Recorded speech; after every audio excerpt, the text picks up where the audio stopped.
দীর্ঘ 12 বছর পর বাবার বাড়ি থেকে ফোন এসেছে আমার ফোনে। নাম্বারটা ফোনে সেভ থাকলেও এই নাম্বারে ফোন দেওয়ার অধিকার আমি অনেক আগেই হারিয়ে ফেলেছিলাম। ফোন আসা দেখে আমি আনন্দে চিৎকার করে ডাকলাম আমার স্বামীকে। আমার চিৎকারের শব্দ শুনে আমার স্বামী এসে বলল, কি হয়েছে, বাড়িতে ডাকাত পড়েছে নাকি? আমি যেন আনন্দে কিছুই বলতে পারছিলাম না। মোবাইল ফোনটা আমি আমার স্বামীর সামনে ধরলাম। আমার স্বামীও ফোনের দিকে তাকিয়ে সেও অবাক হয়ে গেল।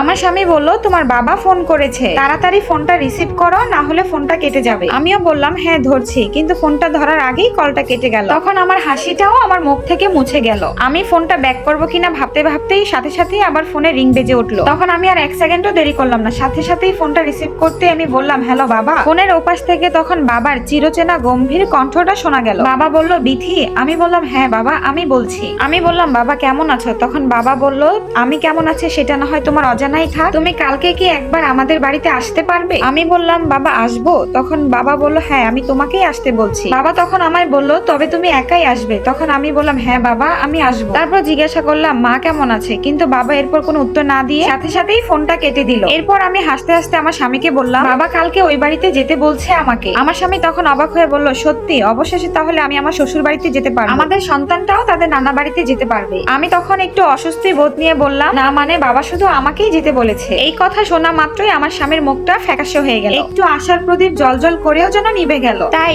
কোনো ব্যাপার না, এত বছর পর যখন দেখা হচ্ছে বাবা মেয়ে হয়তো কেঁদে ভাসাবে, আর এটা আমাদের বাবা ছেলের একেবারেই দেখা উচিত না। থাক, আমরা না হয় পরেই যাব। আমি বুঝতে পেরেছি তখন আমার স্বামী খুবই কষ্ট পেয়েছে। পরের দিন সকাল 7টা বাজে, তখনও আমার ছেলে ঘুমিয়ে আছে। আমার ছেলের কপালে চুমু দিয়ে যখন আমি বিছানা থেকে উঠতে যাব, তখন দেখলাম আমার স্বামী আমার পাশে দাঁড়িয়ে আছে। আমার স্বামী তখন বলল, কান্না করছো কেন? আজকে তো তোমার সুখের দিন। দীর্ঘ 12 বছর পর তোমার বাবা তোমাকে বাড়িতে ডেকেছে, এর থেকে আনন্দের বিষয় আর কি বা হতে পারে? আমি তখন আমার স্বামীকে জড়িয়ে ধরে কান্না করতে করতে বললাম, তোমাদেরকে একা ছেড়ে যেতে আমার খুবই কষ্ট হচ্ছে। আমার স্বামী তখন বলল, আরে বোকা, তুমি কান্না করছো কেন? আর কষ্ট হওয়ারই বা কি আছে? তুমি তো তোমার আপনজনদের কাছেই যাচ্ছ। আমাদের ছেলেটা ঘুমাচ্ছে, চলো তোমাকে একটু সামনে এগিয়ে দিয়ে আসি। এরপর আমার স্বামী ঘন্টাখানিক পর বাসায় এসে দেখতে পেল আমার ছেলে নাস্তার টেবিলের সামনে বসে আছে। আমার স্বামী তখন দৌড়ে নাস্তার টেবিলের সামনে গেল। আমার ছেলে তখন তার বাবাকে জিজ্ঞাসা করছে, বাবা তুমি এতক্ষণ কোথায় ছিলে? আর আম্মুকেও তো সারা বাড়ি খুঁজে পাচ্ছি না। আমার স্বামীর হাতে প্যাকেট দেখে বলল, বাবা তোমার হাতে ওটা কি? আমার স্বামী তখন বলল, বাবা আমি তোমার জন্য নাস্তা আনতে গিয়েছিলাম, আর তোমার আম্মু একটু তোমার নানু বাড়িতে গিয়েছে। আমার ছেলের জ্ঞান হওয়া পর থেকে কখনোই আমাকে আমার বাবার বাড়িতে যেতে দেখেনি। আমার ছেলেটা তখন অবাক হয়ে বলল, আম্মু নানা বাড়িতে গিয়েছে? আমার ছেলেটা তখন তার বাবাকে জিজ্ঞাসা করলো, বাবা আমরা কি যাব না? আমার স্বামী তখন বলল,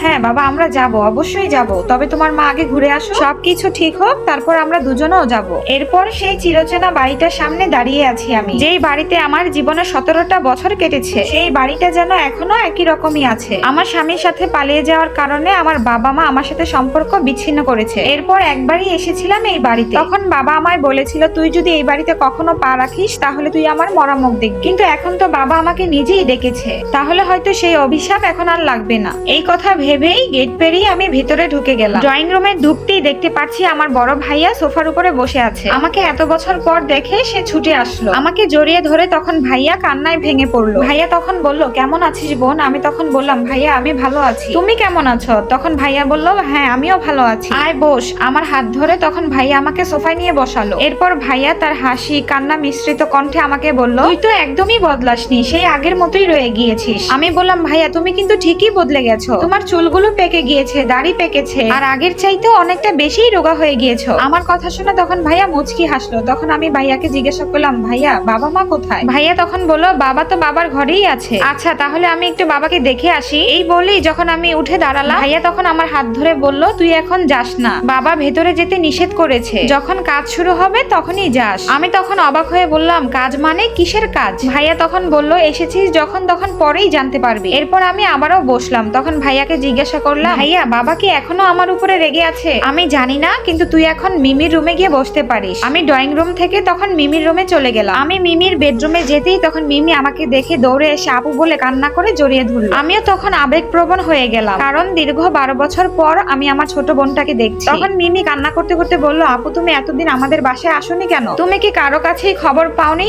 আমাদের মা আর বেঁচে নেই? আমি এই কথাটা শোনার পরই বললাম, কি বললি তুই? মা মারা গিয়েছে মানে? তখন মিমি বলল, কেন তোমাকে কেউ খবর দেয়নি? তখন আমি অবাক হয়ে গেলাম, কি বলবো আর কি বা করবো কিছুই বুঝতে পারছিলাম না। মিমি বলল, মা তো মারা গিয়েছে প্রায় 2 মাস হলো। মা মারা যাওয়ার 2 মাস পর বাবা কেনই বা আমাকে খবর দিল? মা মারা যাওয়ার সময় তোরা কি আমাকে একটিবারের জন্য খবর দিতে পারতিস না? আমি কি মায়ের মুখটা একটিবারের জন্য দেখতে পারতাম না? মিমি তখন বলল, বাবা আমাকে নিষেধ করেছিল। ভাইয়া আর আমি বাবাকে অনেকবারই বলেছিলাম, কিন্তু বাবার ওই এক কথাই, বিধি যেন তার মায়ের মুখ দেখতে না আসে। তখন আমি বললাম, তাহলে বাবা আজকে কেনই আমাকে ডেকেছে? মিমি তখন বলল, দাদা মৃত্যুর আগে তার সব সম্পত্তি তার ছেলের বউর নামে লিখে দিয়ে গিয়েছে, আর আমাদের মা তার মৃত্যুর আগে সব সম্পত্তি আমাদের 3 ভাই বোনের নামে লিখে দিয়ে গিয়েছে। তাই দলিলের কিছু সমস্যার কারণেই হয়তো বা বাবা তোমাকে ডেকেছে। মিমির এই ধরনের কথা শুনে তখন আমার পায়ের রক্ত যেন আমার মাথায় উঠে গেল। রাগে ফোঁস করতে তখন আমি আমার বাবার রুমের দিকে চলে গেলাম। বাবার রুমে ঢুকতেই দেখতে পাচ্ছি বাবা দলিলগুলোকে নিয়ে যাচাই বাছাই করছে। আমি রুমে ঢুকতেই তখন বাবাকে গিয়ে বললাম যে, ছি, নিজের প্রতি খুবই ঘৃণা হচ্ছে। ছি